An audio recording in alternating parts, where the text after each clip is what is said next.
কি করে সবার সাথে মানিয়ে চলা যায়, এমনকি নিজের সাথেও মানিয়ে চলতে হয়, তাই নিয়ে আজ আমার কথা। সংস্কৃতে একটা কথা আছে, ভিন্ন রুচির হি লোকা, অর্থাৎ প্রত্যেক মানুষেরই রুচি বা পছন্দ আলাদা আলাদা।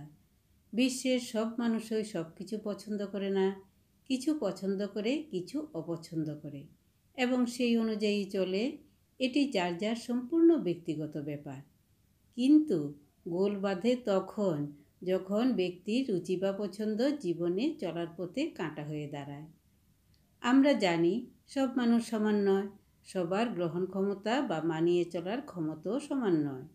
অনেকেরই জীবনে এমন কিছু এসে যায় যা তার পছন্দ নয় বা গ্রহণ করতে ইচ্ছে করে না, কিংবা মানিয়ে চলা যাচ্ছে না, আবার পরিত্যাগও করা যাচ্ছে না।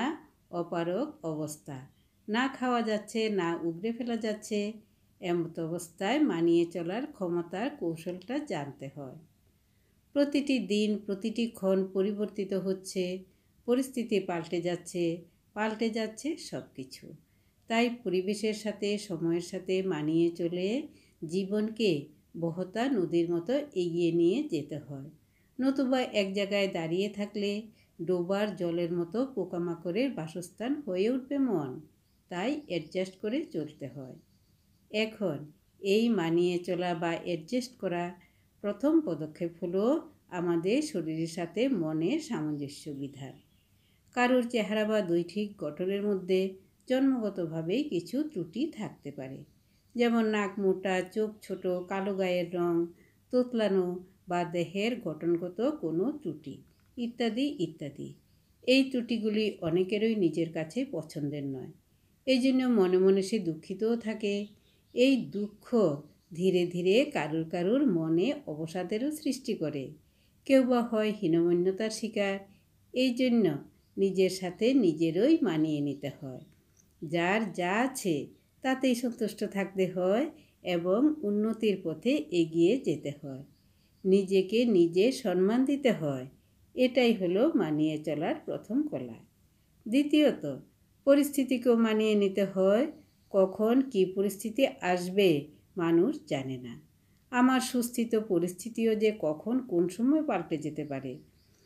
তাই যখন যেমন তখন তেমন করে চলতে হয়। মানুষের জীবন সুখ দুঃখ দ্বারা আবর্তিত। দুঃখের পরিস্থিতিতে ভেঙে পড়লে চলবে না। তখন মনে করতে হবে এই পরিস্থিতি আমাকে কিছু শেখাতে এসেছে। তাই ধৈর্য ধরে এই পরিস্থিতির শিক্ষাটা উপলব্ধি করতে হয়। আমার জীবনে কেন এরকমটা হলো, এরূপ মনে না করে ধৈর্য ধরতে হয়। প্রসঙ্গক্রমে একটি গল্প বলা যেতে পারে। এক ভিখারি রাস্তা দিয়ে হাঁটছে আর মনে মনে নিজের দুর্ভাগ্যের কথা চিন্তা করছে। এমন সময় সে দেখল এক কৃষক দুপুরবেলা মাঠের কাজ শেষ করে একটি গাছের তলায় বসে খাচ্ছে আর স্ত্রীর সাথে সুখ দুঃখের গল্প করছে। ভিখারি ভাবছে, কৃষক কত সুখী, আমি যদি কৃষকের মতো হতে পারতাম কত সুখে থাকতাম। কয়েকদিন পর সেই কৃষক কিছু টাকা চাইতে একজন ধনী ব্যক্তির বাড়িতে গেল। কৃষক দেখতে পেল ধনী ব্যক্তিটি অনেক টাকা গুনছে। কৃষক তখন ভাবছিল, এই ব্যক্তিটি কত ধনী, টাকার জন্য কারোর দরজায় যেতে হয় না। কিছুদিন পর ধনী ব্যক্তিটির ব্যবসায় খুব ঘাটতি পড়ে গেল। ধনী ব্যক্তিটি তখন এক মন্ত্রীর কাছে গেল এই ব্যাপারে কিছু সুরাহা করার জন্য। মন্ত্রীকে দেখে ব্যবসায়ী ভাবল, মন্ত্রী কত সুখী। কিছুদিন পরে নির্বাচন হলো। নির্বাচনে মন্ত্রী হেরে গেল। হেরে গিয়ে মন্ত্রী দুঃখিত মনে ভাবতে লাগলো, বিরোধীরা তো জিতে গেছে, এখন না জানি কি হবে, হয়তো তাকে জেলেও যেতে হতে পারে। এমন সময় জানালার দিকে তাকিয়ে মন্ত্রী দেখতে পেল এক ভিখারি রাস্তা দিয়ে যাচ্ছে। মন্ত্রী ভাবল, ভিখারি কত সুখী, কোনো চিন্তা ভাবনা, মান সম্মান কোনো কিছুরই পরোয়া নেই। তাহলে ব্যাপারটা কি দাঁড়ালো? সবাই শুধু অন্যকেই দেখছে, অন্যকেই সুখী ভাবছে। এই জন্য যার যার জায়গায় দাঁড়িয়ে নিজেকেই বুঝতে হয়, পরিস্থিতিকে অ্যাকসেপ্ট করে নিতে হয়। তৃতীয়ত, অতীতকেও মেনে নিতে হয়। কারো পূর্ববর্তীর জীবন হয়তো অনেক দুঃখের মধ্যে দিয়ে অতিবাহিত হয়েছে।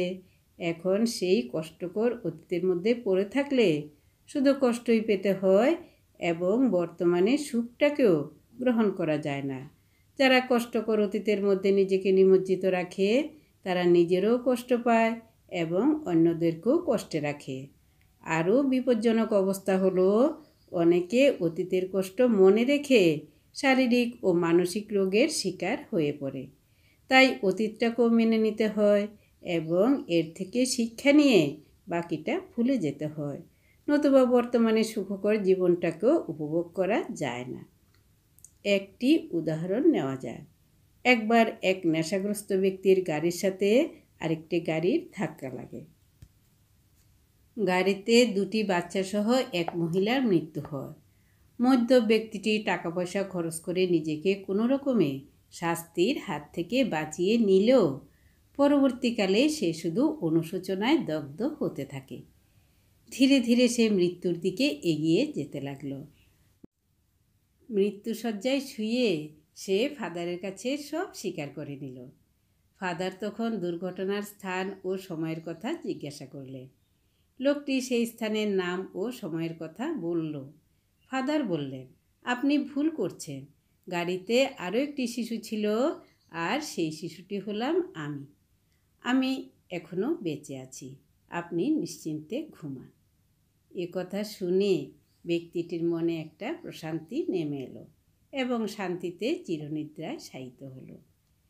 তাই সর্বদা অতীতের চিন্তায় নিমগ্ন না থেকে আর যাতে অনুতপ্ত না হতে হয় সেই চেষ্টা করে যেতে হয়, বর্তমান নিয়ে বাঁচতে হয়।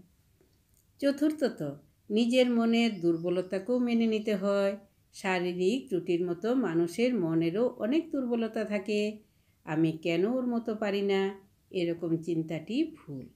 আমার যা আছে আমি তা নিয়েই খুশিতে থাকব, এরূপ চিন্তা করতে হয়। একজন লোক সারা জীবন বিয়ে করেনি, জীবনের প্রান্তে অসুস্থ হয়ে যখন সে হাসপাতালে, তখন কেউ তাকে দেখতে আসে না দেখে ডাক্তারবাবু বললেন, আপনার কেউ নেই? ব্যক্তিটি বলল, আমি তো বিয়ে করিনি, কে থাকবে? এবার ডাক্তারবাবু প্রশ্ন করলেন, কেন বিয়ে করেননি? ব্যক্তিটি বলল, সারা জীবন আমি পারফেক্ট অর্থাৎ নিখুঁত মেয়ে খুঁজেছি, কিন্তু পেলাম না। পরে যখন একজনকে পেলাম সে আবার আমার মধ্যে কোনো পারফেকশন খুঁজে পেল না, তাই বিয়ে করা আর হয়ে উঠল না। অর্থাৎ সর্বদা পারফেক্ট হতেই হবে এরকম কখনো হয় না। তাই অনেক কিছুই মেনে নিতে হয়, মানিয়ে নিতে হয়।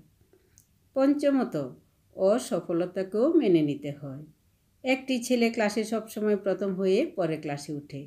একবার পরীক্ষায় সে দ্বিতীয় হলো, সে কিছুতেই ব্যাপারটি মেনে নিতে পারল না। মাঝে মাঝে তার আত্মহত্যা করতে ইচ্ছে হয়। অথচ ক্লাসে প্রথম বা দ্বিতীয় হওয়া এমন কিছু আহামরি ব্যাপার নয়। তাই জীবনে চলার পথে অসফলতাকেও স্বীকার করে নিতে হয় এবং অসফলতাকেই সিঁড়ি করে উপরে উঠতে হয়। একবার একজন ঐতিহাসিক লেখকের 1 বছরের পাণ্ডুলিপি আগুন লেগে নষ্ট হয়ে যাচ্ছিল। তার এতদিনের চেষ্টার ফসল পুড়ে যাওয়াতে তার খুব কষ্ট হচ্ছিল, কারণ আবার ঐতিহাসিক তথ্য জোগাড় করা খুব কষ্টসাধ্য ব্যাপার।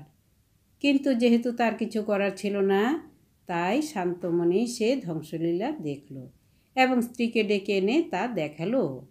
এই হলো মেনে নেওয়া, যদিও পুনর্বার কষ্ট করে সে লেখাটি লিখেছিল। এরপরও আছে বিভিন্ন রকমের সমস্যা। কারো হয়তো অটিজম সন্তান আছে, কারো নিকটাত্মীয় দীর্ঘদিন শয্যাশায়ী, কারো ঘরে আছে মানসিক অসুস্থ ব্যক্তি ইত্যাদি বহু রকম সমস্যার সাথে মানুষকে মানিয়ে চলতে হয়, সাক্ষীদ্রষ্টা হয়ে জীবনে চলতে হয়। সর্বশেষে পরম সত্তাকেও মেনে নিতে হয়, তার প্রতি বিশ্বাস রাখতে হয়। ঈশ্বরের প্রতি বিশ্বাস মানুষের জীবনে চলার পথের এক বিরাট পাথেয়, একটি বিশাল বড় ছাদ, অন্ধের যষ্টি। ঈশ্বরের প্রতি বিশ্বাস মানুষকে শক্তি প্রদান করে, জীবনযুদ্ধে চলতে সহায়তা প্রদান করে। ঈশ্বরের প্রতি বিশ্বাস মানুষকে মানবিকতা শেখায়, শান্ত করে তোলে, সবার প্রতি দয়া ও ক্ষমার ভাব উদ্রেক করে। এই দয়া ও ক্ষমার ভাবের দ্বারাই মানুষ সমস্ত প্রতিকূলতাকে জয় করতে শেখে, জীবনে সামঞ্জস্য আসে, মানুষ বাঁচতে শেখে। আজ এতটুকুই, ধন্যবাদ।